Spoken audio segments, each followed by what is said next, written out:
Good morning, everyone. This is Natalie, and I am your Sunday sub-hostess for Witches of the Moon, Season 3, Week 4. This week we are discussing witchcraft and angels, and how angels relate to the practice of witchcraft. Now, this is a topic that I really struggled with, and Sunshine Morning Rae really struggled with it, which is why I'm doing the video. But I want to discuss a little bit about angels, their origin, where they come from, what can they do for you, and how do people use them in their practice. Now, excuse me, sorry, my lips are chapping very easy. I will be honest with you, I do not call on angels in my practice. When I was Catholic, I did rely very heavily on saints as guidance, asking for their prayers. You know, it didn't work, obviously. But I did not really follow much on the angels. As a Catholic, you believe that everyone has a guardian angel or a guardian spirit. They call it an angel. We would consider it a spirit guide. But they believe everybody has an angel, basically, that's assigned to them, that's with you all the time, that helps to keep you out of trouble or helps keep you out of harm's way or what have you. Now, people will question that because they'll say, like, well, if that's the case, then why are there these horrible accidents and car wrecks, and why do people do dumb things? And, well, you know, humans are humans. You do have to have your free will. They're there to kind of be your conscience, whisper in your ear, so to speak. And if you choose to overlook that, well, that's on you. But that's kind of how the Catholics view it. So let me talk a little bit about angels, where they come from, what's their origin, and what have you. Now, I did a little bit of research before I did this video. This video came up on me very suddenly. I'm actually at this very moment on the ocean, so I had to do this video in advance since Sunshine felt so strongly about the topic. So it sort of was foisted on me at the last minute, and I'm just trying to kind of get something in here. So let me talk a little bit about the origin of angels. In Judaistic belief, Jews believe that angels are the messengers of God. Christians believe a lot the same, that they are, I don't want to say minions, because minions has a negative connotation to it, unless you're into Despicable Me. But the messengers, the workers of God, basically. These are the people who do God's bidding beyond human or within human interaction. They're sent here for a specific purpose. They serve a purpose. They serve only God. Their only function is to serve God and to protect us. So, as God's creatures. According to Jews, witchcraft gets its origin from the fallen angels. The first place where angels are mentioned in the Bible is in the book of Genesis. This is true also for the Jews, who recognize the book of Genesis as the origin. Genesis means origin. So in the book of Genesis, the fallen angels, the ones that choose to go with Lucifer, the angel of light, he becomes very upset when God speaks of his plan to create the Christ child as a savior for the human being. And he is very jealous of this fact and decides that to heck with this, I want my free will. And well, it was actually believed that angels had free will until Lucifer turned against God. When Lucifer turned against God, he was not the only angel who fell. There were several who went with him. And in Judaistic belief, that is the origin of witchcraft, that these angels who fell to earth took on human wives. And they taught their wives witchcraft, and that is the origin of witchcraft.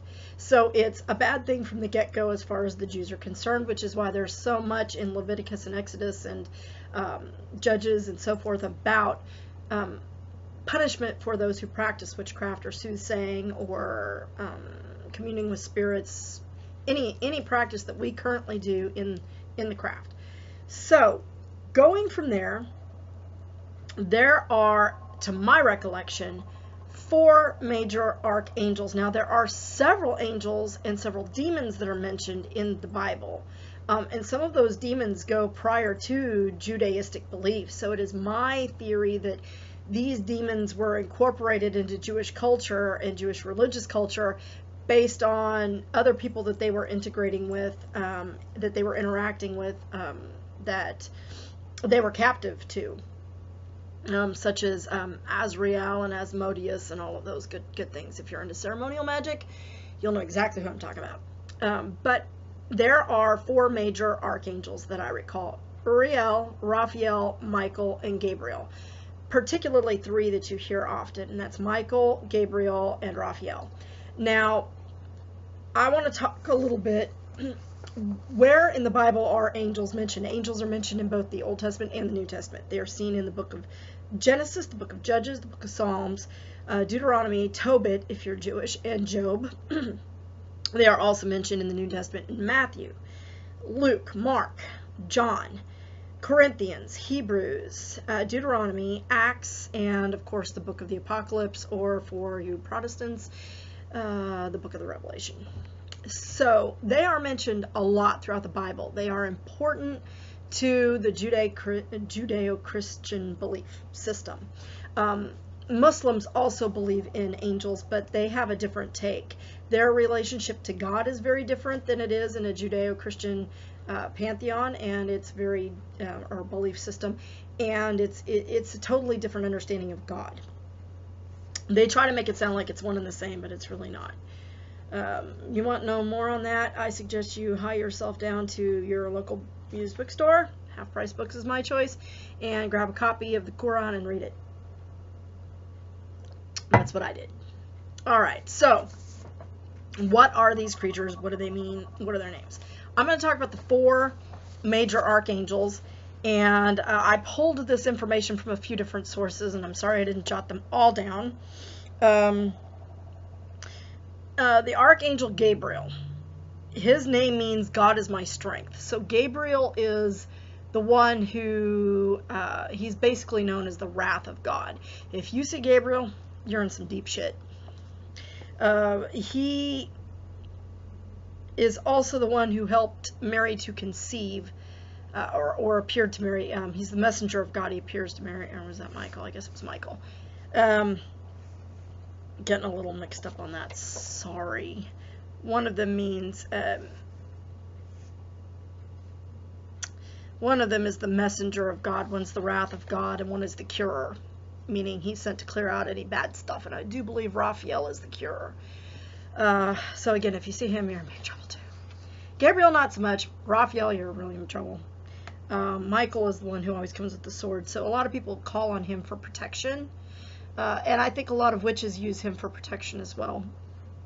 Or not a lot, but a few.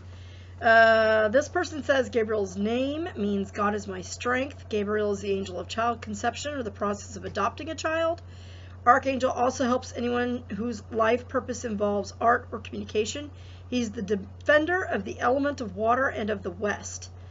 The angel of resurrection, mercy, and peace, the benefactor of messengers. So he is the messenger of God. So there we go. Michael's name means he who is like God, and he who looks like God. His function is to get rid of all the mumbo jumbo on earth, all the trouble, anything associated with that. He gives you guidance and direction and that sort of thing. Raphael's name means God heals, or God has healed. He is the cure. That's based on the Hebrew word Rapha, which means doctor or healer.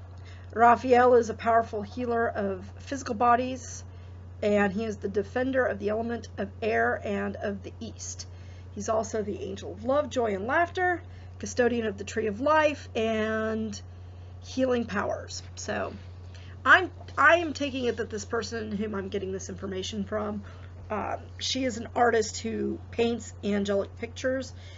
She had a list of several archangels, many of whom I had not heard of, even in all my years as a Catholic. Uriel's name means God is light, or fire of God. He illuminates situations and gives prophetic information and warnings. Perhaps because of his connection to Noah, the weather elements of thunder and lightning, Uriel is considered the archangel who helps us with natural disasters. So he's the one that appeared to Noah and said, you better start building an ark, bud. World's a-going. Now, the website witcheslore.com, if you look up Angels and Witchcraft, witcheslore.com is the one that popped up for me first, and they simply explain angels as a type of guide, almost like a spirit guide.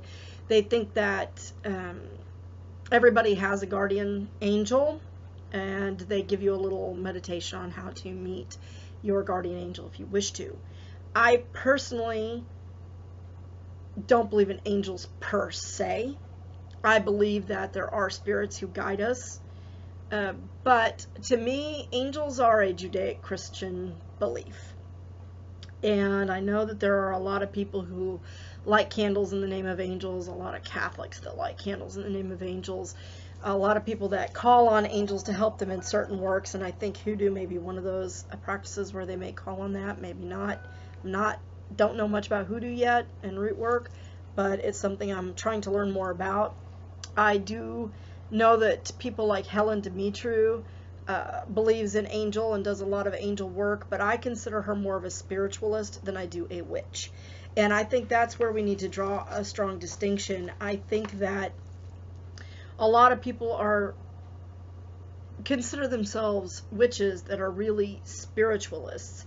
They like to incorporate, they'll often call themselves eclectic witches, which not every person that calls himself an eclectic witch is a spiritualist. But I think a lot of times they may dabble in some magic, and so or they may utilize some aspects of magic, and they've incorporated that into their spiritual being and into themselves, but they're not ready to let go of those Judeo-Christian beliefs that they had growing up or that they were particularly attracted to. And so they try to find a way to incorporate those into their religious practice. So they call themselves eclectics. And many of us do. I mean, I consider myself an eclectic witch, but I do not utilize the Bible, and I don't utilize angels. I don't call on angels. I don't necessarily believe in them as an otherworld creature. And I do believe in fairies. I've seen them. I've worked with them. I believe in the She. I believe in the Fae. I believe in spirits that are all around us and inhabit this world with us, that perhaps are beyond our normal human perception, but they let us know that they're here, and that we do our best to try to communicate and live with those spirits as they are. Now, I'm certain that there are going to be a lot of people that disagree with me on this, but that's okay. That's everybody's practice is different. I'll just say that for me, I don't find the idea of angels and witchcraft per se compatible, in terms of if you're really truly, if witchcraft is your religion, okay, if you believe in multiple pantheons, it's going to be hard for you to accept that angels are a valid being that you can work with, because they are of a Judeo-Christian origin, and due to the negative nature that religious belief places on it, it would be very hard for me to correlate the two and to justify calling on a creature that's inherently against me to work with me. Now, I'm certain there are people that are going to disagree with that. I just personally think that a lot of people are more spiritual than witches per se, and that they try to incorporate aspects of witchcraft or Wicca into their spiritual life, and they call on angels and all sorts of various beings because they want all the help they can get, or they feel that that may be something that enough people have a belief in that they can incorporate that and make that a useful thing for people. But I personally, I've called on them for years, never got one lick of help. Believed in it heavily when I was younger and couldn't understand why the help wasn't coming. And I personally have come to the conclusion that angels are just a creation of the Judeo-Christian belief. If it works for some people, fabulous. I'm glad it works for you. For me personally, it's not in my practice. And I don't see how you can utilize something that goes against your beliefs or is inherently against your belief in your practice. I just don't get that. But I do encourage you all to go out and research them for yourself. Only you can make the decision what works for you in your practice. And I would love to see an interesting and lively discussion over this. I know we've had several good discussions over the Bible topic we did last week. And I hope that I gave you guys at least a few little indicators of some of what they do and where they come from. And I hope y'all have a great week. Thanks.